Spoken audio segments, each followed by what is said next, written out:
প্রিয় শিক্ষার্থীবৃন্দ, কেমন আছো সবাই? আশা করি তোমরা সবাই ভালো আছো। আজকের ভূগোল ক্লাসে তোমাদের সবাইকে স্বাগত। আর তোমাদের ভূগোল ক্লাসে আলোচনায় আছি আমি রুশদিয়া হক, প্রভাষক, ভূগোল বিভাগ, মাইলস্টোন কলেজ। চলো আজকে মূল আলোচনা আমরা চলে আসি। আজকে তোমাদের ভূগোল ক্লাসে যে বিশেষ বিষয়টি নিয়ে আমি আলোচনা করতে যাচ্ছি, লেকচার দিতে যাচ্ছি, সেটি হচ্ছে তোমাদের ভূগোল দ্বিতীয় পত্র বইয়ের অধ্যায় 2 অর্থাৎ জনসংখ্যা অধ্যায়ের দুটি পাঠ, পাঠ 3 এবং পাঠ 4। পাঠ 3-এ আছে বাংলাদেশের জনমিতিক বৈশিষ্ট্য এবং পাঠ 4-এ কি আছে জনমিতি, ট্রানজিশন মডেল এবং বাংলাদেশ। তাহলে চলো আমরা তাহলে মূল আলোচনা এখন চলে আসি। প্রথমে আসো পার্ট 3। পার্ট 3-এ কি কি আছে? বাংলাদেশের জনমিতিক বৈশিষ্ট্য। এখন বাংলাদেশের জনমিতিক বৈশিষ্ট্য বোঝার আগে আমাদের একটু পিছনের আলোচনা আমরা চলে যাই। সেটি হচ্ছে জনমিতি বলতে কি বোঝায়। জনমিতি বলতে বোঝায় কোনো একটি দেশের একটি বছরে জনসংখ্যার যে বিভিন্ন দিক, সেই বিভিন্ন দিকগুলা পরিমাপের যে মাধ্যম, সেই মাধ্যমটিকে বলা হয় জনমিতি, অর্থাৎ পরিমাপ করাকেই বলা হয় জনমিতি। অর্থাৎ এর মধ্যে কী কী আছে? জন্মহার, মৃত্যুহার, স্থূল জন্মহার, জনসংখ্যা বৃদ্ধির হার, নারী পুরুষের অনুপাত বা লিঙ্গ অনুপাত, বয়স্ক সূচক, এরপরে আছে অভিগমন। এই বিষয়গুলা জনমিতিক বৈশিষ্ট্যের মধ্যে পড়ে।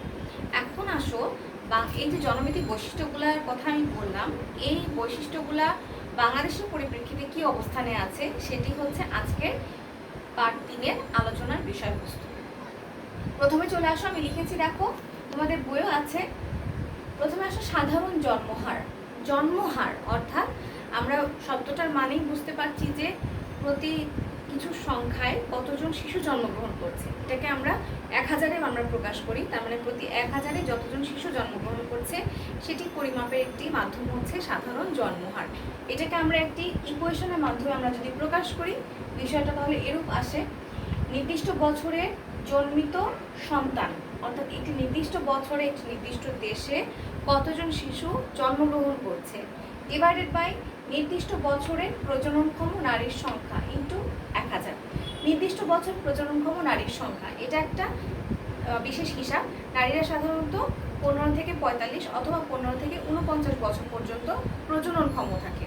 এই প্রজননক্ষম বয়সের মধ্যে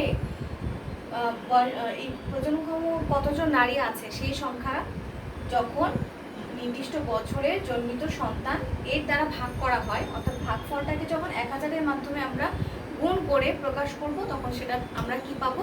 তখন আমরা সাধারণ জন্মহারটা বের করতে পারবো। এরপর আসো স্থূল জন্মহার। এটা আরেকটা টার্ম। সাধারণ জন্মহারের চাইতে স্থূল জন্মহারটা বহুল প্রচলিত একটি উপাদান। এখানে কি কি আছে?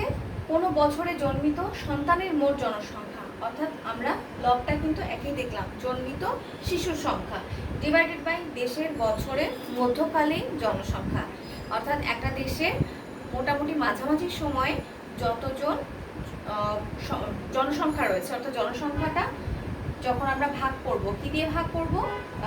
জনসংখ্যাটাকে আমরা জন্মিত সন্তানের মোট জনসংখ্যা আমরা ভাগ করব কি দিয়ে? দেশের মধ্যকালীন যে জনসংখ্যা সেটা দিয়ে আমরা ভাগ করব। ভাগ করে 1000 দিয়ে গুণ করলে আমরা যেই ফলটা পাবো সেটি হচ্ছে ওই দেশের ওই বছরের জন্য স্থূল জন্মহার। আর এই পরিপ্রেক্ষিতে বাংলাদেশের স্থূল জন্মহার কত? 18.9 জন। এরপরে আসো মৃত্যুহার। মৃত্যুহার বলতে বোঝায় 1000-এ কতজন মানুষ মারা যাচ্ছে, সেই হিসাবটাকে বলা হয় মৃত্যুহার। এটাকেও আমরা একটি ইকুয়েশনের মাধ্যমে প্রকাশ করতে পারি। ইকুয়েশনটা কি? এক বছরে মোট মৃত্যু সংখ্যা, এটাকে এখানে কিন্তু শিশুর কথা বলা হয়নি, শিশু, বয়স্ক বা মধ্যবয়স্ক, বৃদ্ধ যে কেউ হতে পারে, ডিভাইডেড বাই দেশের বছরের মধ্যকালীন মোট জনসংখ্যা, অর্থাৎ মোট মৃত্যু সংখ্যা ডিভাইডেড বাই দেশের ওই বছরের মধ্যকালীন যে মোট জনসংখ্যা, অর্থাৎ এই দুইটার হর কিন্তু আমরা সেম দেখতে পাচ্ছি। এটাকে যখন 1000 দিয়ে আমরা গুণ করি তখন ওই দেশের ওই বছরের মৃত্যুহারটা আমরা হিসাব করে বের করতে পারবো সহজেই। আর এই হিসাব করে পাওয়া যায় যে বাংলাদেশের মৃত্যুহার, অর্থাৎ প্রতি 1000-এ কতজন মানুষ মারা যায় বাংলাদেশে? 5.2 জন। এরপরে আসো লিঙ্গ অনুপাত। লিঙ্গ অনুপাত বলতে বোঝায় নারী পুরুষের অনুপাত, অর্থাৎ নারীতে পুরুষের সংখ্যা বা পুরুষের নারী সংখ্যা। এখানে দেখো নারী পুরুষের অনুপাত, নারী ইজ টু পুরুষ, নারীর সংখ্যা ইজ টু পুরুষের সংখ্যা is equal to 100 is to 103, অর্থাৎ প্রতি 100 জন নারীর এগেনস্টে পুরুষের সংখ্যা কত? 103। এটা হচ্ছে বাংলাদেশের লিঙ্গ অনুপাতে, বাংলাদেশের হিসাব করে এই সংখ্যাটা আমরা বের করেছি লিঙ্গ অনুপাতে। এটা 2012 সালে অর্থনৈতিক সমীক্ষা অনুযায়ী। এরপর আসো বৃদ্ধি হার, অর্থাৎ জনসংখ্যা বৃদ্ধি হার। এটাকে আমরা আবার 100-তে বা শতকরা হিসাবে বা আমরা পার্সেন্টেজে আমরা বের করি, অর্থাৎ 100 জনের বৃদ্ধি কত হচ্ছে, জনসংখ্যা বৃদ্ধি কত হচ্ছে। 1951 সালের অনুযায়ী আমরা দেখতে পাই 1951 থেকে 74 সাল পর্যন্ত জনসংখ্যা বৃদ্ধি হার কত ছিল? 2.48%। 1974 থেকে 91 সাল পর্যন্ত কত ছিল? 2.17%। এবং 2011 থেকে এখন পর্যন্ত বাংলাদেশের জনসংখ্যা বৃদ্ধি হার কত? 1.37%। অর্থাৎ আমরা দেখতে পাচ্ছি অনেক বছরের ব্যবধানে বাংলাদেশে এই বৃদ্ধি হারটা কিন্তু, জনসংখ্যা বৃদ্ধি হারটা কিন্তু আস্তে আস্তে কমে যাচ্ছে। এরপর আরেকটি জনমিতিক বৈশিষ্ট্য হচ্ছে কি? অভিগমন। অভিগমন আমরা জানি যখন মানুষ এক স্থান থেকে অন্য স্থানে কোনো কাজের জন্য যখন গমন করে তখন সেই বিষয়টিকে বলা হয় কি? অভিগমন। আর আমরা জানি বাংলাদেশের নগরায়নের ধারা হিসাবে আমরা যদি বলতে চাই, সেই বিষয়ে যদি আমরা কিছু বলতে চাই, বাংলাদেশে নগরে বিশেষ করে ঢাকা, কুমিল্লা, চট্টগ্রাম এই অঞ্চলে কিন্তু নগরায়ন অনেক বেশি বৃদ্ধি পাচ্ছে, অর্থাৎ নগরে বা শহরে জনসংখ্যা বৃদ্ধি পাচ্ছে। কাজে বাংলাদেশে অনেক মানুষ কিন্তু গ্রাম থেকে শহরে কাজের সন্ধানে, অর্থাৎ জীবিকার সন্ধানে বা শিক্ষার জন্য বা চিকিৎসা সেবা পাওয়ার জন্য, চিকিৎসা ব্যবস্থা পাওয়ার জন্য কিন্তু গ্রাম থেকে শহরে অভিগমন করছে। কাজে বাংলাদেশে অভ্যন্তরীণ অভিগমনটাও দেখা যায়। এছাড়া আমরা জানি বাংলাদেশ থেকে অন্যান্য অনেক দেশে কিন্তু মানুষ অভিগমন করছে, সেটাকে বলা হয় আন্তর্জাতিক অভিগমন। সেটা বিশেষ বিভিন্ন কাজে হতে পারে, সেটাও জীবিকার সন্ধানে হতে পারে, চিকিৎসা সেবার জন্য হতে পারে বা শিক্ষার জন্য হতে পারে। এই হচ্ছে বাংলাদেশের অভিগমনের মূল কারণগুলা, এবং বাংলাদেশে অভিগমন কিন্তু অনেক বেশি দেখা যায়। তাহলে বাংলাদেশের জনমিতিক বৈশিষ্ট্যের মধ্যে আমরা কি কি শিখলাম? সাধারণ জন্মহার, স্থূল জন্মহার, মৃত্যুহার, লিঙ্গ অনুপাত, বৃদ্ধি হার, অভিগমন। এই কয়েকটা বৈশিষ্ট্য আমরা বাংলাদেশের জনমিতিক বৈশিষ্ট্যের মধ্যে শিখলাম। তোমাদের পরীক্ষায় হিসাবে কোশ্চেন আসতে পারে, যে কোনো উদ্দীপক দিয়ে আসতে পারে, যে গতে বলতে পারে বাংলাদেশের জনমিতিক বৈশিষ্ট্যগুলি লিখো, তখন তোমাদের সবগুলা এভাবে ব্যাখ্যা করে বলতে হবে। আশা করি তোমরা সবাই বুঝতে পেরেছো। আমরা এখন পরবর্তী পাঠে চলে যাচ্ছি, অর্থাৎ পাঠ 4-এ আমরা চলে যাচ্ছি। পাঠ 4-এ খুব গুরুত্বপূর্ণ একটি বিষয় আছে, সেটি হচ্ছে জনমিতিক ট্রানজিশন মডেল। এবং জনমিতিক ট্রানজিশন মডেলের অনুযায়ী বাংলাদেশের অবস্থানটা কোন পর্যায়ে রয়েছে। প্রথমে আমরা জানবো জনমিতিক ট্রানজিশন মডেলের মূল বিষয়বস্তুটা কি। জনমিতিক ট্রানজিশন মডেল, তার আগে আমাদের জানতে হবে ট্রানজিশন বিষয়টা বলতে কি বোঝাচ্ছে। ট্রানজিশন বিষয় বলতে বোঝাচ্ছে যে এক স্থান থেকে অন্য স্থানে, একরকম বৈশিষ্ট্য থেকে অন্যরকম বৈশিষ্ট্যে যে ধাবমান একটা গতি, সেটাকে বলা হয় ট্রানজিশন। এবং জনমিতিক ট্রানজিশন মডেল বলতে বোঝায় জনসংখ্যার যে উপাদানগুলো আছে, অর্থাৎ জনমিতিক যে বৈশিষ্ট্যগুলো আছে, সেই বৈশিষ্ট্যগুলো যখন সময়ের ভিত্তিতে এক ধাপ থেকে বা এক পর্যায় থেকে অন্য ধাপ বা অন্য পর্যায়ে যখন পৌঁছায়, বা ধাবমান যে গতি, যে এক জায়গা থেকে আরেক জায়গায় যে যাচ্ছে, বৈশিষ্ট্যগুলো যে চেঞ্জ হচ্ছে বা পরিবর্তন হচ্ছে, সেই বিষয়টিকে বলা হয় জনমিতিক ট্রানজিশন। এবং এটি একটি মডেলের মাধ্যমে উপস্থাপন করেন ওয়ারেন থমসন 1929 সালে। এবং এই মডেল নিয়ে অনেক ধরনের আলোচনা সমালোচনার ভিত্তিতে এই মডেলকে আসলে মূলত 4টি পর্যায় বা 4টি ধাপে ভাগ করা যায়। ঠিক আছে, এখন দেখো একটি গ্রাফের মতো বা লেখচিত্রের মাধ্যমে আমরা যদি বিষয়টিকে উপস্থাপন করি, তাহলে বিষয়টা কীরকম চিত্র দ্বারা একটু বোঝার চেষ্টা করো। আমরা জানি গ্রাফে দুইটা অক্ষ, এক্স অক্ষ এবং ওয়াই অক্ষ। এক্স অক্ষে আমরা সময় দেখাচ্ছি এবং ওয়াই অক্ষে দেখাচ্ছি জন্মহার এবং মৃত্যুহার। এখন এই মডেলটাকে আমরা এই গ্রাফের মাধ্যমে বা লেখচিত্রের মাধ্যমে কিভাবে প্রকাশ করতে পারি সেটা একটু বোঝানোর চেষ্টা করছি, তোমরা মন দিয়ে শোনো। তার আগে একটি বিষয় আমরা জেনে নিই। বৃদ্ধি হারে একটা সূত্র আছে, জনসংখ্যা বৃদ্ধির her is equal two জন্মহার minus মৃত্যুহার। এটা একটু জেনে রাখো, পরবর্তীতে এখানে কাজে লাগবে। এখন সময় অনুযায়ী আমরা বলেছি যে 4টি পর্যায় বা 4টি ধাপে বিভক্ত করা হয়। সময় অনুযায়ী 4টি ধাপ, প্রথম ধাপ বা প্রথম পর্যায়, দ্বিতীয় পর্যায়, তৃতীয় পর্যায়, চতুর্থ পর্যায়। প্রথম পর্যায়ে আমরা গ্রাফে কি দেখতে পাচ্ছি, এই যে দেখো এরকম যে একটা রেখার মাধ্যমে, মোটামুটি বক্ররেখার মাধ্যমে আমরা দেখাচ্ছি, এই রেখাটিকে বলা হচ্ছে, এই রেখাটির মাধ্যমে আমরা প্রকাশ করছি মৃত্যুহার। আর এই যে ভগ্ন একটা রেখা আমরা দেখাচ্ছি, সেই ভগ্নরেখার মাধ্যমে আমরা প্রকাশ করছি জন্মহার। ঠিক আছে, দুই ধরনের জন্মভিত্তিক বৈশিষ্ট্য আমরা দেখাচ্ছি। এখন দেখো প্রথম পর্যায়ে সময়ের ভিত্তিতে কোনো একটা দেশের যখন সূচনা লগ্নে বা প্রথম পর্যায়ে কি হয়, দেখো জন্মহারটাও কিন্তু অনেক বেশি, মৃত্যুহারটাও কিন্তু অনেক বেশি। দেখো এখানে মৃত্যুহার আমরা এই লাইনে দেখাচ্ছি এবং জন্মহারটা আমরা ভগ্নরেখা দ্বারা চিহ্নিত করছি। দুটোই কিন্তু প্রথম পর্যায়ে অনেক বেশি, অর্থাৎ গ্রাফের একদম উপরের দিকে আছে। এখন এই যে এত বেশি এবং পরবর্তীতে দেখো আমি আগে গ্রাফটা একটু বুঝাই, তারপরে বিষয়গুলোর কারণ আমি তোমাদের ব্যাখ্যা করব। প্রথম পর্যায়ে জন্মহার মৃত্যুহার দুটোই কিন্তু বেশি। দ্বিতীয় পর্যায়ে কিন্তু মৃত্যুহারটা হঠাৎ করে কমে গেল, কিন্তু জন্মহারটা কিন্তু অনেক বেশি আছে। তৃতীয় পর্যায়ে মৃত্যুহারটা আরো কমা শুরু করলো এবং জন্মহারটাও কিন্তু আস্তে আস্তে কমা শুরু করলো। চতুর্থ পর্যায়ে কিন্তু দুটোই অনেক কম। ঠিক আছে, তার মানে জন্মহার মৃত্যুহার পার্থক্যই আমি বলেছি, মাঝখানে কি বৃদ্ধির হার, জন্মহার মাইনাস মৃত্যুহার ইজিক্যাল টু বৃদ্ধির হার। তার মানে এই দুইটা রেখার মাঝামাঝি যে অংশটা, সেটাকে আমরা কি হিসাবে প্রকাশ করছি, বৃদ্ধির হার হিসাবে প্রকাশ করছি। এখন আসো প্রত্যেকটা ধাপ অনুযায়ী কেন জন্মহারটা বেশি হলো, কেন মৃত্যুহার বেশি হলো, কেন কম হলো, এই বিষয়গুলো নিয়ে একটু বলতে চাচ্ছি। প্রথম পর্যায়ে কি হয়, দেখো জন্মহার মৃত্যুহার দুটোই বেশি, তার মানে তোমরা মডেলটা যেভাবে উপস্থাপন করবা সেভাবে আমি তোমাদের বুঝাচ্ছি। প্রথম পর্যায়ের বৈশিষ্ট্যটা কি, প্রথম পর্যায়ের বৈশিষ্ট্য হচ্ছে জন্মহারের বৈশিষ্ট্য কি, জন্মহার বেশি, মৃত্যুহার বেশি, জনসংখ্যা বৃদ্ধির হার কম। কেন কম, কারণ জনসংখ্যার বৃদ্ধির হার আমরা কি দিয়ে হিসাব করি, জন্মহার মাইনাস মৃত্যুহার। তো এই দুইটার ডিফারেন্স কিন্তু একদমই কম, বলতে গেলে নাই, কাজে বৃদ্ধি হারটা কম।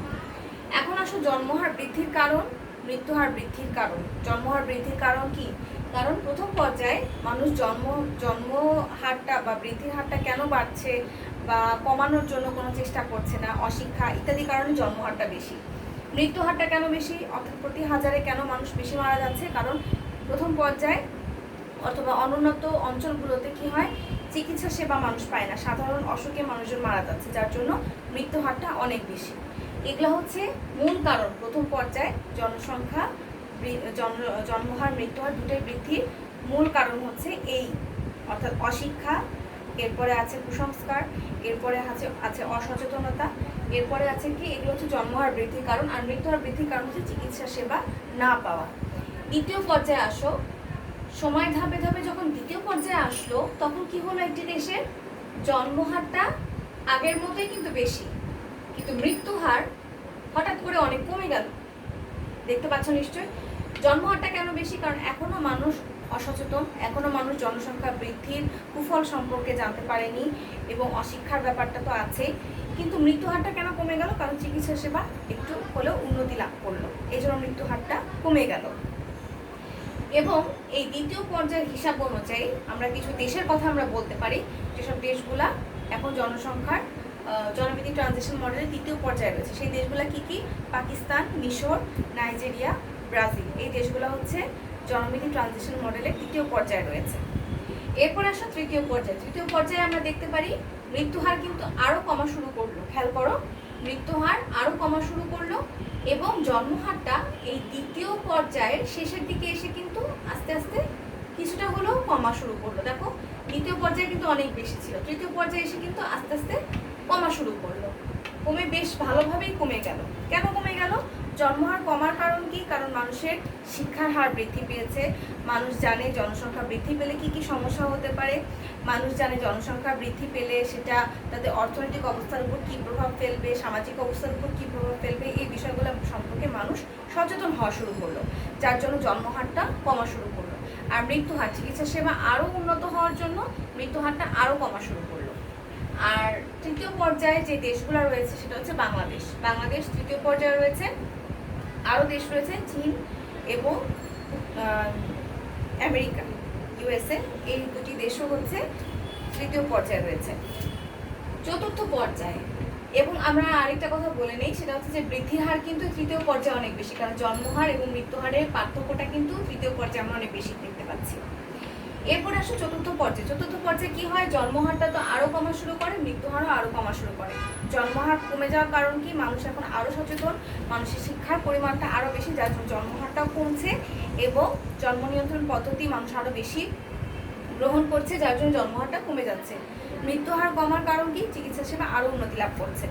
আর চতুর্থ পর্যায়ে কিছু দেশ আছে যেসব দেশ এই পর্যায়ে চলে গিয়েছে, সেসব দেশের মধ্যে কি কি আছে, ইউরোপের বেশি কিছু দেশ আছে, যেমন ফ্রান্স, ইটালি, রাশিয়া। এই দেশগুলো হচ্ছে চতুর্থ পর্যায়ের মধ্যে প্রবেশ করে ফেলেছে।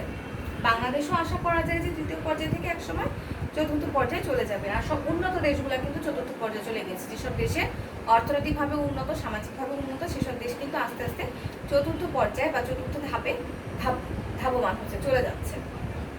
এই হচ্ছে জন্মমিতি ট্রানজিশন মডেলের মূল বক্তব্য। পরীক্ষায় আসলে তোমরা অবশ্যই সুন্দর করে গুছিয়ে আশা করি তোমরা লিখতে পারবা। এরপরে আসো বাংলাদেশের অবস্থান। তার মানে জন্মমিতি ট্রানজিশন মডেলে বাংলাদেশের অবস্থানটা কোথায়, বাংলাদেশ কোন অবস্থানে রয়েছে, এটি ছকের মাধ্যমে আমি উপস্থাপন করার চেষ্টা করেছি। দেখো, আদমশুমারির বছর 1911 সাল, অনেকগুলা বছরের কথা আমি লিখেছি। 1911 সালে জনসংখ্যা বৃদ্ধির হার ছিল 0.94%। 1921 সালে সেটা হয়ে দাঁড়ায় কত, 0.60%। 31 সালে 0.74%। 1941 সালে 1.70। 51 সালে 2.12%। 61 সালে 2.26%। 74 সালে 2.48%। 81 সালে 2.35%। 91 সালে 2.17%। 2001 সালে 1.48% এবং 2011 সালে সর্বশেষ আদমশুমারি অনুযায়ী 1.37% রয়েছে। অর্থাৎ বৃদ্ধির হার অনুযায়ী কিন্তু আমরা কিছু ভ্যারিয়েশন দেখতে পারি, এবং ভ্যারিয়েশন অনুযায়ী আমরা এটাই বিচার করে বলতে পারি যে 1901 সাল থেকে 1950 সাল এই সময়টার মধ্যে বাংলাদেশ জনমিতি ট্রানজিশন মডেলের প্রথম পর্যায়ে ছিল। কারণ সেই সময় বাংলাদেশের অর্থনৈতিক অবস্থা থেকে শুরু করে শিক্ষা, চিকিৎসা কোনোটাই তেমন একটা উন্নত অবস্থায় ছিল না, যার জন্য প্রথম পর্যায়ে ছিল। এই সময়ের মধ্যে বাংলাদেশ আমরা বলতে পারি প্রথম পর্যায়ে ছিল। আমরা এটা সুন্দর করে আমরা মার্ক করে লিখতে পারি তোমাদের সুবিধার জন্য, এটা হচ্ছে প্রথম পর্যায়। এরপরে আসো 1951 সাল থেকে 90 সাল, অর্থাৎ এই যে আমি এখান থেকে লিখছি 1951 সাল থেকে মোটামুটি এই 91 সাল পর্যন্ত বাংলাদেশ কোন পর্যায়ে ছিল, বাংলাদেশ ছিল দ্বিতীয় পর্যায়ে। কারণ বাংলাদেশে সেই সময় কি হয়, এই বৃদ্ধি হার অনুযায়ী আমরা দেখতে পারি বাংলাদেশ দ্বিতীয় পর্যায়ে ছিল। কেন, কারণ সেই সময় বাংলাদেশে এই দ্বিতীয় পর্যায়ে কি কি বলা আছে আমরা একটু আগে বললাম, জনসংখ্যার এই জন্মহারটা কিন্তু বেশিই ছিল, তখনও শিক্ষার অভাব ছিল কিছুটা, কিন্তু মৃত্যু হারটা কমে যাওয়া শুরু করেছিল। কেন, কারণ চিকিৎসা সেবা কিছুটা হলেও উন্নতি লাভ করেছে, মানুষ চিকিৎসা সেবার সাথে পরিচিত হওয়া শুরু হয়েছে। এরপরে 90 সাল থেকে বর্তমান সময় পর্যন্ত এখনো চলমান আছে। বাংলাদেশ কোন পর্যায়ে রয়েছে, তৃতীয় পর্যায়ে রয়েছে। এখন জনসংখ্যা বৃদ্ধির হারটা আরো কমে গিয়েছে, ঠিক আছে, বৃদ্ধির হারটা আস্তে আস্তে কমা শুরু করেছে এবং তৃতীয় পর্যায়ে জন্মহারটা কমা শুরু করেছে, কারণ শিক্ষার হার বৃদ্ধি পাচ্ছে, অশিক্ষার ভয়ানক ছোবল থেকে বাংলাদেশ মুক্তি পাচ্ছে, আর চিকিৎসা সেবাটাও অনেক উন্নতি লাভ করেছে, যার ফলে বাংলাদেশ কিন্তু এই জন্মমিতি ট্রানজিশন মডেলে বর্তমানে তৃতীয় পর্যায়ে রয়েছে। আমরা সবাই আশা করতে পারি যে বাংলাদেশ খুব শীঘ্রই তৃতীয় ধাপ অতিক্রম করে চতুর্থ ধাপে উন্নত দেশগুলোর সাথে তাল মিলিয়ে বাংলাদেশ চতুর্থ ধাপে প্রবেশ করতে পারবে। তো এই ছিল আজকে আমার আলোচনার মূল বিষয়বস্তু। আশা করি তোমরা আমার লেকচার সবাই বুঝতে পেরেছো। তাহলে সবাই ভালো থেকো, সুস্থ থেকো, সাবধানে থেকো। আল্লাহ হাফেজ।